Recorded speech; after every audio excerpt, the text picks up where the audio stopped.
All right, go ahead and state your name and tell me your ride. What are we looking at? My name is Amone, and this is my 2022 Camaro ZL1 1LE. Now, what are some of the modifications? It's highly modified. It's tasteful. It looks good. So where to start? Go ahead and tell us.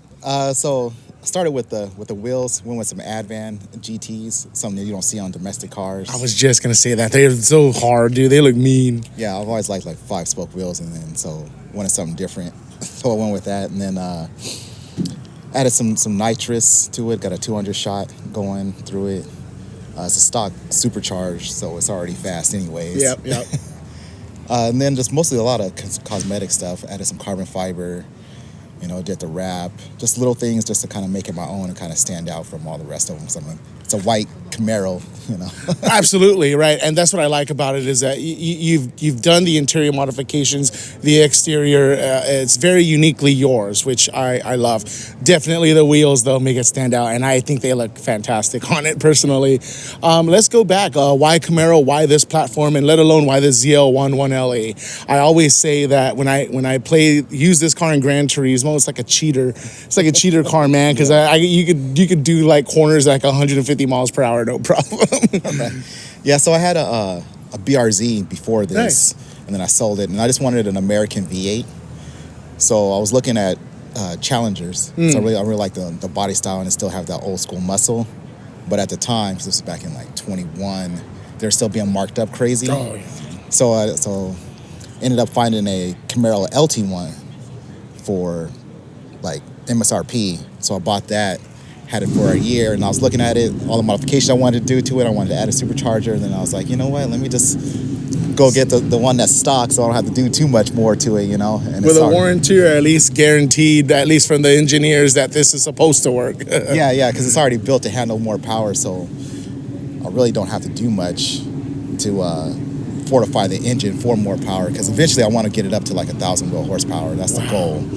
So I don't plan on ever getting rid of it. I'll probably pass it down to my kids. Absolutely, yeah. This is a legacy car for sure. Yeah. Now, I mean, tell me, like, your way growing up, like, have you always been a car guy, or what kind of inspired you to get into this realm of why we're here? Yeah, so my dad, he was always swapping cars and stuff, so he didn't really modify them a lot, but he taught me how to work on them and everything. And then so when I got a little bit older, I was able to buy a car, started with the audio modifications, and then every kid's dream. I joined the Marine Corps, and I went to Japan for the first time, and I was out there back in 2000. So all the cars that you saw in Gran Turismo, and the early ones, exactly, they were real cars. So my first car out there was an S14. I had a Sylvia.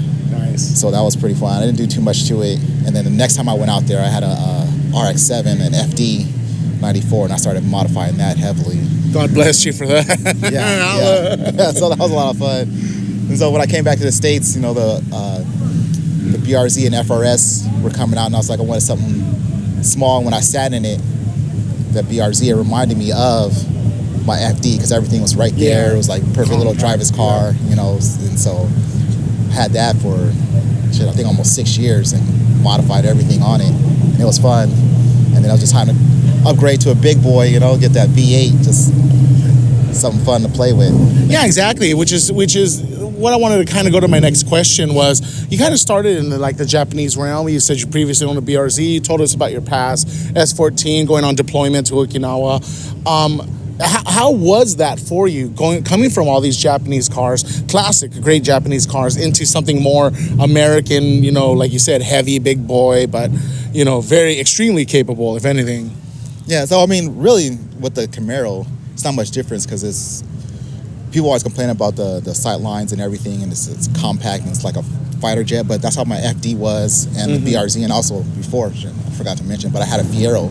That's what I learned to drive stick in. Pontiac Fiero. Yeah, so I mean, so I've always grown up with those small cars where you those driver's cars where you get in it and it's just like you in the car, So that's what kind of You've always, so it didn't matter American or Japanese. It was the fact that it kind of had that essence of driver focused, compact, ability to move about. Yeah, because all the controls are right there. Like, even though the Camaro is a bigger car, but when you sit inside of it, everything's within reach. You don't have to move out of the way. You don't have to lean forward or anything. You just have your hands on the steering wheel, on the shifter, and everything's right there. Right. That's the beauty of it. And unfortunately, you know, the Camaro is on its swan song. And, you know, what do you think is going to be the future of the Camaro brand, or, you know, the future of American V8s? You know, like the last pony car now is only the Mustang. But what are your kind of thoughts or feelings of how GM and even, you know, Chrysler, Dodge, Jeep, what they're doing to the V8 and these kind of classic cars? I mean, it kind of sucks, but I think they'll probably bring them back, because I mean, Ford's keeping their V8s around. They said they're committed to it. So eventually, I think Dodge and GM will they'll come back around. Maybe in a few years, just like they did with the Camaro, right? They stopped making them for a long time, then they brought them back. Transformers, you know. Yeah. So it'll probably be the same thing, even if they keep an EV platform or whatever. But as long as the body style is still classic, you know, then it won't be a problem, I don't think. Right on, for sure. Last question, and kind of going into that, you know, California does want to transition to electrification in the next 15 to 20 years. What are your thoughts of, you know, the EV platforms, or you know, forcing us as consumers to kind of go that route if they can follow through on that? I think it's going to be kind of tough, but as long as when they make those EVs, if they keep the body styles of the gasoline cars and not make them all bland, right, there's still going to be people that are still going to buy them, like the Corvette, for example. They got this what is it, the EV Ray? Yeah, E-Ray, right? Yeah. Right, but still looks like a C8, you know, so they didn't change, they just threw an electric engine or motor in there type deal. So, I mean, as long as the automakers do that, then I think people will still move to them. And the gasoline's not going to go anywhere. I mean, you got a 110-year-old car. Yeah, I saw that. That's crazy, right? That's still on the road, right? So these things will still be on the road. They're not going anywhere. No, well, I appreciate it. What is it, E7, right? Gunny Sergeant. So No, I'm a Master. Master, okay. You're up there now. Yeah, so yeah. appreciate your service and all that. Go ahead and give out any shout outs and, you know, any thank yous that you wanted to give for the car. Yeah, I mean, just thanks to everybody. My team Elevate, you know, we're out there we're recruiting, you know, trying to rebuild the San Diego chapter. Pretty big. Yeah, that's it. Yeah, no, keep this spirit alive, man, especially with the swan song of the Camaro. Keep these guys going, keep these cars running, and, you know, it'll look just like the classic Camaros out in the front over there. Yeah. So I appreciate your time. Thank you.